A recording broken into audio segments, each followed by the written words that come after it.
Yang pertama tadi gimana? Orang Islam tidak pernah sholat. Orang Islam tidak pernah sholat setelah mati. Ini anaknya infak di jalan Allah, apa diterima? Hubungannya apa itu? Orang Islam tidak pernah sholat, dia punya anak.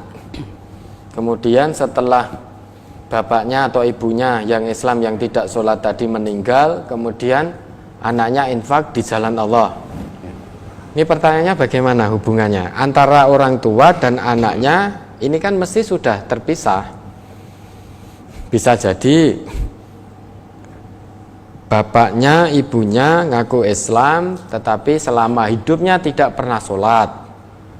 Kemudian setelah beliau berdua wafat, anaknya infak mengatasnamakan orang tuanya, mungkin begitu.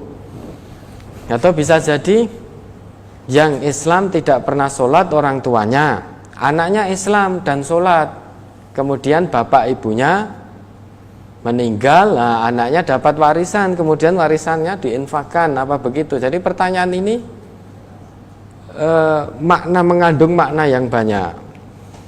Perlu kita ketahui yang membedakan seseorang dengan kemusyrikan, dengan kekufuran itu adalah sholat. Ada hadis dari Abdullah ibn Jabir. Hadis Abdullah bin Jabir. Sami'tu Rasulullah sallallahu alaihi wasallam yaqul. Beliau pernah mendengar Rasulullah sallallahu alaihi wasallam itu bersabda, bainar rajuli wa bainasyirki wal kufri tarkus shalah. Jadi yang membedakan seseorang dengan kemusyrikan, dengan kekufuran itu adalah meninggalkan sholat. Nah ini orang ngakunya Islam, KTP-nya Islam, tetapi tidak pernah sholat selama hidupnya. Ya dia bukan orang Islam. Oh, tapi KTP-nya Islam. Islam itu tidak butuh di KTP. Islam itu pembuktiannya melalui perbuatan. Salah satu yang paling jelas adalah sholat. Meski KTP-nya dia punya banyak KTP semuanya tertulis Islam, tetapi tidak pernah sholat. Ya kata Nabi kita, bainar rajuli wasyirki, bainar rajuli wasyirki wal kufri tarkus shalah. Yang membedakan seseorang dengan kekufuran, dengan kemusyrikan adalah sholatnya. Belum lagi hadis yang menyatakan bahwa al-ahdul ladzi bainana wa bainahum as-shalah faman tarakaha faqad kafar. Perjanjian antara kita, antara kami yaitu orang-orang beriman dan orang-orang kafir itu adalah sholat. Faman tarakaha faqad kafar. Barang siapa yang meninggalkan sholat maka telah kafir. Kafir itu menutup. Makna dasar kafir itu menutup kebenaran. Maka dalam Quran surah Al-Hadid itu ayat ke-20, petani itu juga disebut kafir. Maka jangan sakit hati petani. Kafir yang dimaksud itu bukan kafir karena menyimpang akidahnya, bukan. Tani itu kenapa disebut kafir? Karena pekerjaannya itu menutup. Benih ditutup dengan tanah, ditutup dengan tanah, itu menutup. Nah jika saya begini, itu saya berbuat kafir. Saya menutup wajah saya. Makna dasar kafir itu menutup, makna asalnya. Nah orang yang menutup kebenaran ayat-ayat Allah, kebenaran sunnah-sunnah Rasulullah itu disebut kafir. Secara akidah itu kafir, itu najis akidahnya. Nah ini menjadi aneh, ada orang Islam, dia senang ngaku, bangga ngaku sebagai orang Islam, kok tidak sholat? Ini kan menjadi aneh, Islamnya dipertanyakan. Jangan-jangan Islamnya hanya di KTP. Padahal salah satu hal wajib dan sangat prinsip yang harus dilakukan orang Islam adalah sholat. Bahkan ini menjadi perkara yang pertama kali dihisab nanti di akhirat. Awwalu ma yuhasabu bihil abdu as-sholah. Pertama kali hal yang nanti dihisab dari seorang hamba adalah sholatnya. Apabila sholatnya itu baik, maka bisa dipastikan seluruh amal perbuatannya menjadi baik. Bisa dipastikan, nanti ditanya dulu, oh sholatnya bagaimana? Bukannya Allah tidak mengetahui, Allah maha mengetahui fulan itu sholatnya baik atau tidak. Tetapi nanti hal pertama yang akan ditanyakan adalah sholat. Hadis ini mengandung makna bahwa kita kalau orang Islam, mari kita betul-betul jaga sholat kita sesuai dengan fungsinya. Jangan hanya sebatas rutinitas, apalagi meninggalkan. Waktu-waktu sholat itu sudah ditentukan oleh Allah. Kitabam mauquta itu sholat itu. Inna sholata kanat alal mu'minina kitabam mauquta. Sholat itu atas orang yang beriman waktunya sudah ditentukan. Tidak boleh membuat waktu sendiri. Sholat subuh ya sesuai dengan waktunya. Sholat duhur juga begitu.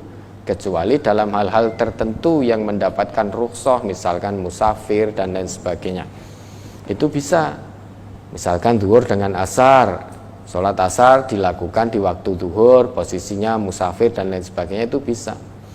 Tetapi dalam kondisi normal, sholat itu waktunya sudah ditentukan, sudah ditetapkan oleh Allah. Tidak boleh subuh dikerjakan di waktu duha. Mungkin karena kecapean atau rasa malas. Kalau kecapean tertidur dan bangunnya betul-betul di waktu duha, ya itu waktu sholat subuh. Tapi tidak asik ngegame. Anak-anak muda ini saat ini asik ngegame, kemudian lihat sepak bola, champion dan lain sebagainya tengah malam menjelang subuh, akhirnya tertidur. Hal kalau ini disengaja sehingga subuhnya lewat, bangun-bangun sudah waktu duha, sehingga namanya bukan subuh lagi tapi subha, subuh duha. Nah ini tidak diperkenankan, melanggar aturan, karena waktu sholat itu sudah ditetapkan oleh Allah. Maka menjadi aneh, menjadi heran, perlu tanda tanya, orang ngakunya Islam kok tidak pernah sholat. Terus apa pertanyaan tadi, Jumatan juga tidak pernah Jumatan. Lawang itu sholat Jumatan tok saja juga bukan dianggap orang Islam kok. Karena kewajiban orang Islam itu sholat 5 waktu, sholat wajib 5 waktu itu harus tertunaikan. Baik secara disiplin, secara khusyuk waktunya, dan lebih-lebih fungsinya. Maka betul sabda Nabi, awwalu ma yuhasabu bil abdu as-sholah, yang pertama dihisab dari seorang hamba adalah sholatnya. Kalau sholatnya baik, dipastikan seluruh amalnya baik. Karena orang yang sholatnya berfungsi, dia akan tercegah dari perbuatan keji dan mungkar. Kalau seseorang sudah tercegah dari perbuatan keji dan mungkar, pasti seluruh amalnya baik, sehingga tidak perlu diragukan lagi. Tapi kalau sholatnya rusak, dari waktunya saja sudah rusak. Apalagi pertanyaan ini, ngaku Islam, nggak pernah sholat, ketundukannya saja sudah rusak. Dia hanya sebatas ngaku Islam, bangga lesannya ngucap Islam, tetapi hatinya tidak mau mengamalkan apa yang menjadi aturan Islam. Apalagi fungsi sholatnya, lah sholat saja tidak didirikan, bagaimana dia akan berfungsi dalam kehidupannya, membentengi dirinya dari fasyak dan mungkar? Jelas tidak mungkin. Nah makanya kalau sholat seseorang itu rusak, bisa dipastikan seluruh amalnya rusak. Nah bagaimana kalau ternyata orang tua yang meninggal kemudian anaknya infak fisabilillah? Lah kalau anaknya itu seorang muslim, dia sholatnya juga terjaga, dia infak, ya diterima di sisi Allah. Namun kalau orang kafir, itu amalnya sebaik apapun tidak akan diterima oleh Allah. Coba diingat kembali itu ayatnya Ustaz. Walladzina kafaru a'maluhum kasarabim biqi'atin yahsabu dzam'anu ma'an hatta idza ja'ahu lam yajidhu syai'a. Gimana itu ayatnya, coba diingat kembali. Surat An-Nur surat 24 ayat 39. Walladzina kafaru a'maluhum kasarabim biqi'atin yahsabuhumudz dzam'anu ma'a hatta idza ja'ahu lam yajidhu syai'aw wa wajadallaha 'indahu fawaffahu hisabah wallahu sari'ul hisab. Dan orang-orang yang kafir, amal-amal mereka adalah laksana fata morgana di tanah yang datar, yang disangka air oleh orang-orang yang dahaga, tetapi bila didatanginya air itu, dia tidak mendapatinya sesuatu apapun, dan didapatinya ketetapan Allah di sisinya, Lalu Allah memberikan kepadanya perhitungan amal-amal dengan cukup, dan Allah adalah sangat cepat perhitungannya. Ya, Allah itu kalau memberikan gambaran tentang sesuatu kepada manusia, itu pasti dengan sesuatu yang sudah dipahami oleh manusia. Tidak mungkin Allah memberikan gambaran dengan sesuatu yang manusia belum paham. Tidak mungkin. Jadi Allah kalau memberikan gambaran sesuatu pasti dengan sesuatu yang sudah dipahami oleh manusia. Dalam ayat ini misalkan Allah memberikan gambaran tentang fata morgana. Manusia itu sudah paham itu. Apalagi orang yang sangat haus, dan kita pun pasti pernah merasakan itu. Ada yang pernah merasakan. Dalam keadaan haus misalkan, apalagi di tanah tandus di padang pasir sana. Haus pasti dari jauh itu di tanah yang datar, di kejauhan itu nampak seperti ada air. Nah kita pun demikian, di saat panas mungkin kita di jalan raya, di jauh itu ada air, semacam ada air di sana. Nah itu bagi orang yang haus, ad-dham'an, bagi orang yang sangat-sangat dahaga, bukan hanya sebatas haus, tapi betul-betul sangat dahaga, pasti akan didekati itu air tersebut. Setelah didekati ternyata tidak mendapatkan apa-apa. Wong itu hanya sarop, hanya fata morgana. Dari jauh tampak air, begitu didekati ternyata tidak ada apa-apa.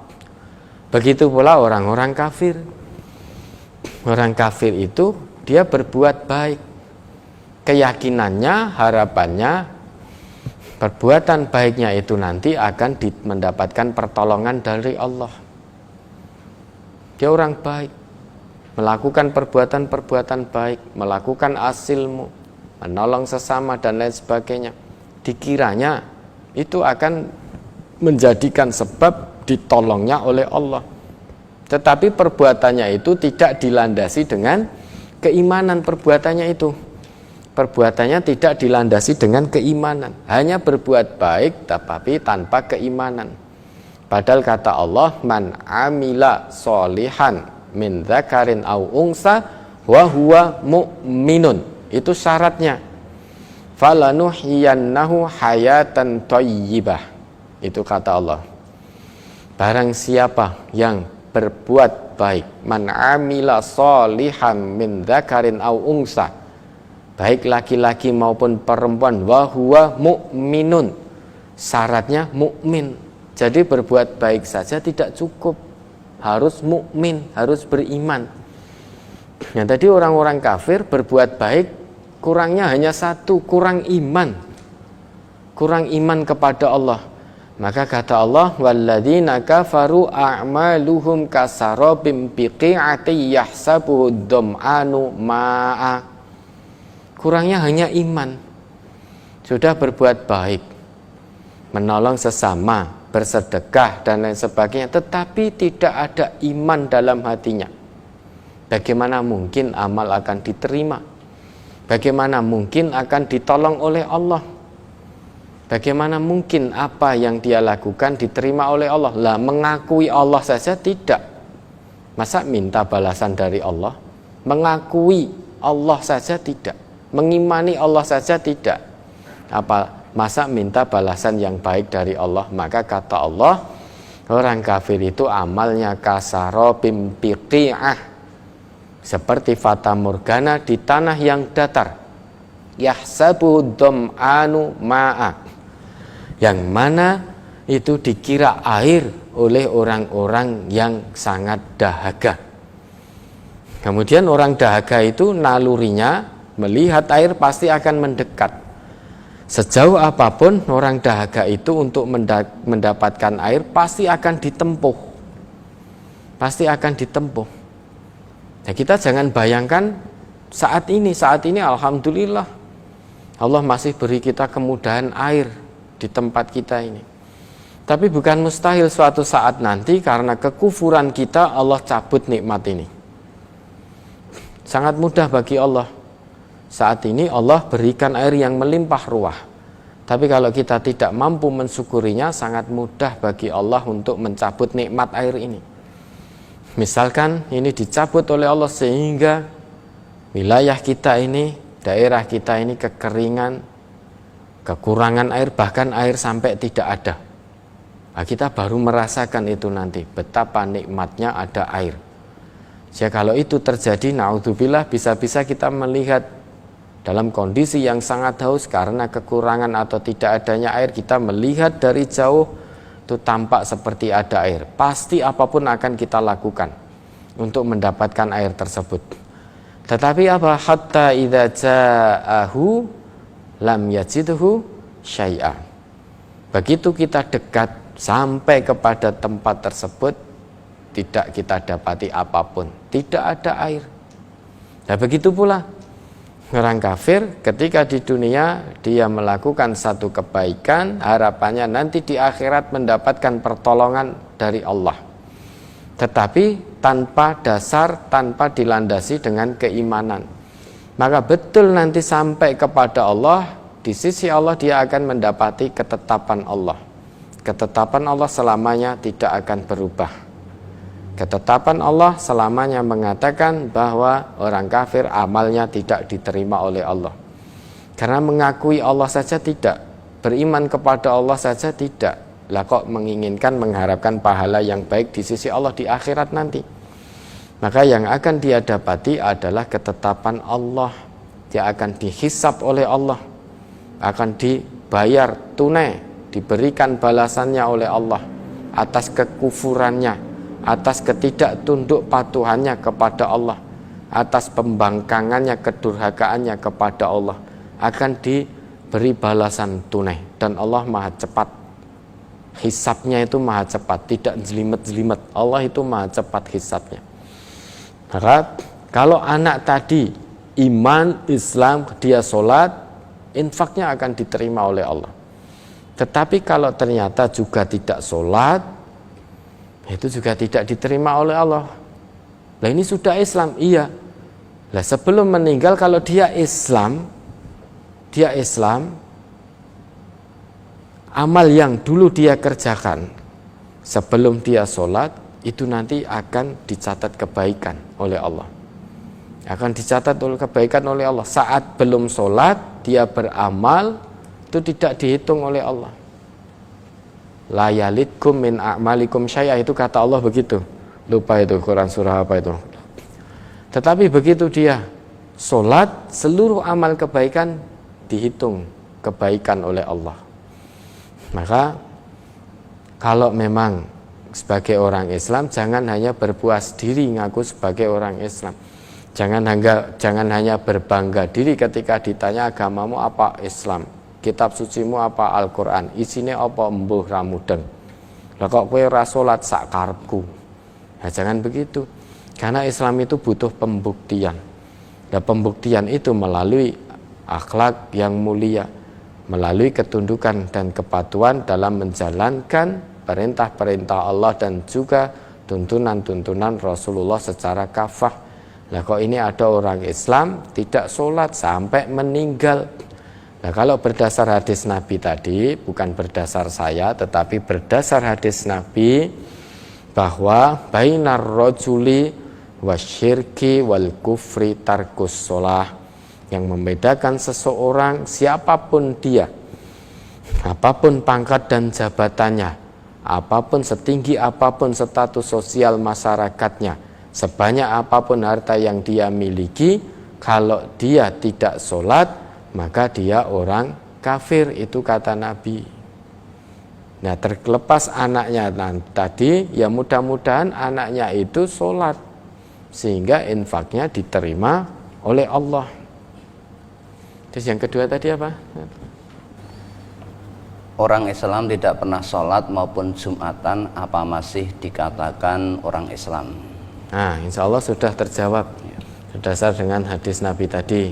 Adapun amalan-amalan orang kafir yang tidak sholat, itu kata Allah tidak akan diterima oleh Allah.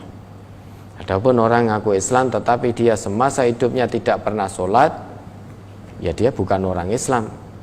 Karena tandanya orang itu Islam, ya dia sholat. Nah mungkin awalnya sholat hanya sebatas isqatul wajib, untuk menggugurkan kewajiban, tapi itu sudah ditunaikan, waktunya sudah terlazimi, sudah teratur, meski baru sebatas menggugurkan kewajiban, maka perlu ditingkatkan lagi fungsi sholat yang tanha anil fahsya wal munkar.